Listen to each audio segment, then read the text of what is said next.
Rows of red-bricked houses, soulless, charred and burned, stand face to face and back to back. There's no lace curtains now.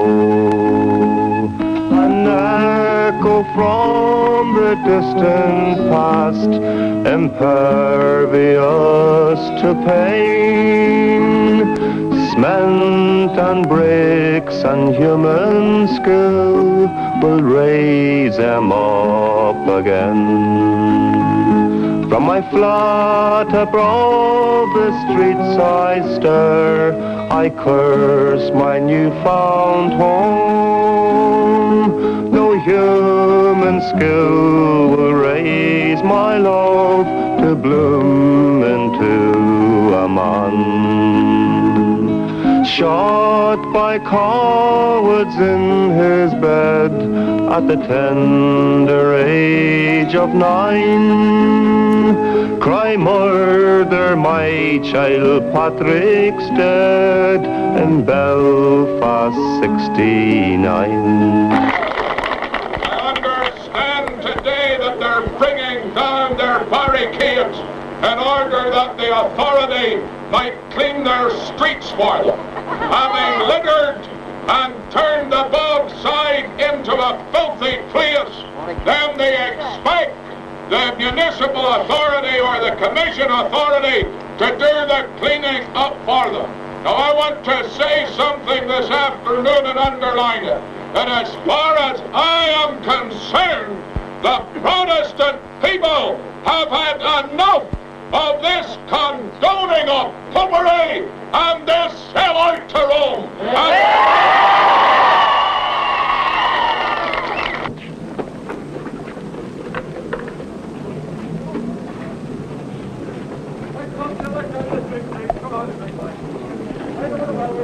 On August 15th, 1969, British troops began arriving in Northern Ireland with the announced aim of keeping the peace between the two communities. But in reality, they were there to prop up a state faced with a virtual insurrection. The civil rights movement had suddenly become irrelevant. After August, it was too late for reforms. Following the failure of the 52-62 campaign, which failed fundamentally because it didn't have the mass support within the nationalist ghetto areas of the occupied North, there was a reanalysis, and because of a certain amount of demoralisation which resulted from that failure, there was a reformist element which gained control of the movement. As a result, in 1969, when the nationalist ghetto areas of the occupied North were attacked by loyalist extremists, the Republican Army was not in a position to defend the nationalist people, and initially there was a sectarian response to those attacks, and the armed ability of the nationalist people was built up.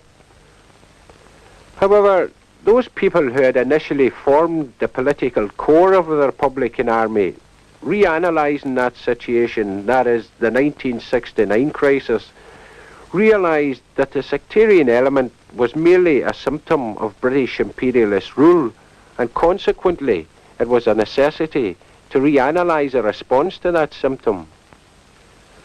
This led to the emergence of what became known as the Provisional IRA, and the Provisional IRA was to be distinguished because it advocated the necessity of an armed struggle to be directed at the main core of the problem, which was British imperialism, and not a reformist approach to sectarianism, which was merely a symptom of British imperialist rule. For us, this war is not just a war of shooting British soldiers. It is also about coming to a final political objective, which is the creation of a 32-county democratic socialist republic to be controlled by the ordinary people for their own benefit. Stand still, you're under arrest for breaking the curfew.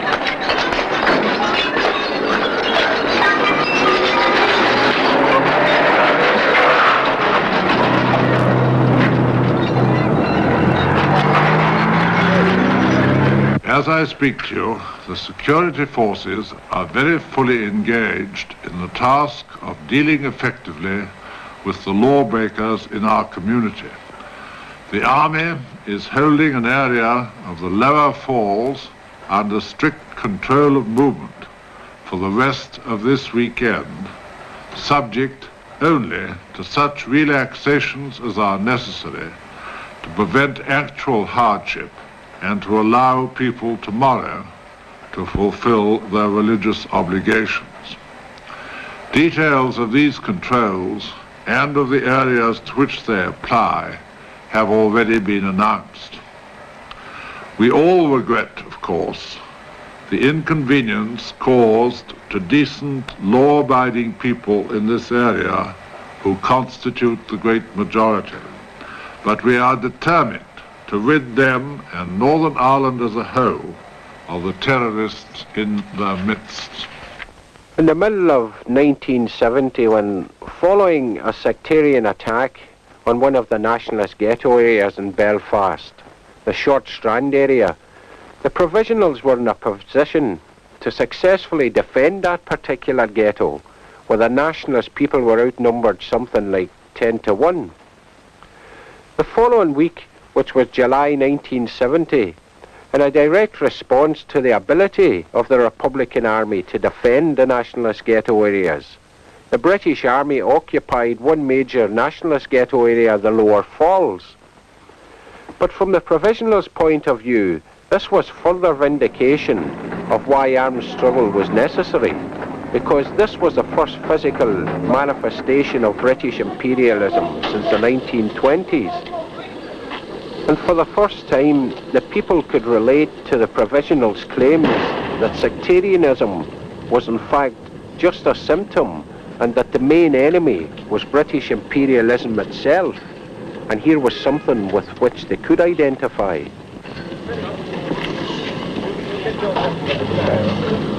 I was down at the corner of Marshton Street about 20 past 12 on Friday night or Sunday morning. Couldn't get home to my own home.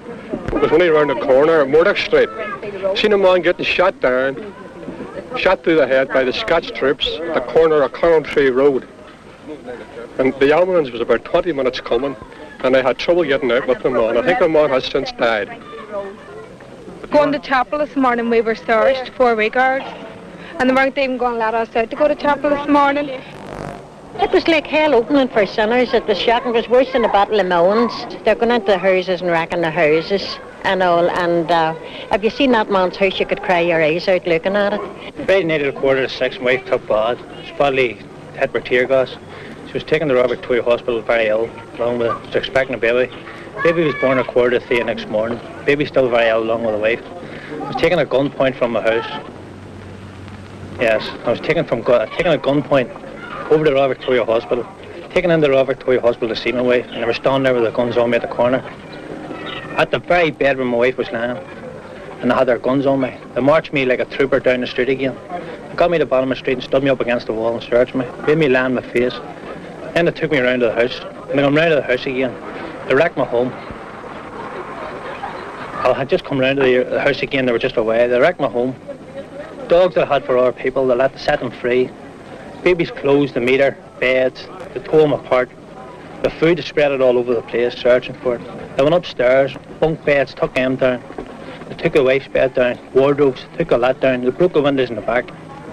They're animals, nothing but short, just animals. The Scotch men were walking down the street and they're walking by, they got the wee van outside the door, couldn't do enough depredation. They broke every window in the van. They said this'll stop bullets. Then they kept boasting, we'll fix the ARA, we fix the ARA. 4,500 of them, armed with tanks, machine guns, the lot, Saracen cars. They fixed the ARA. 20 or 30 brave men with guns who they tried to murder, which they have murdered, and which they'll continue to murder. That's the British Army. Professionals, professional looters, professional robbers, professional thieves.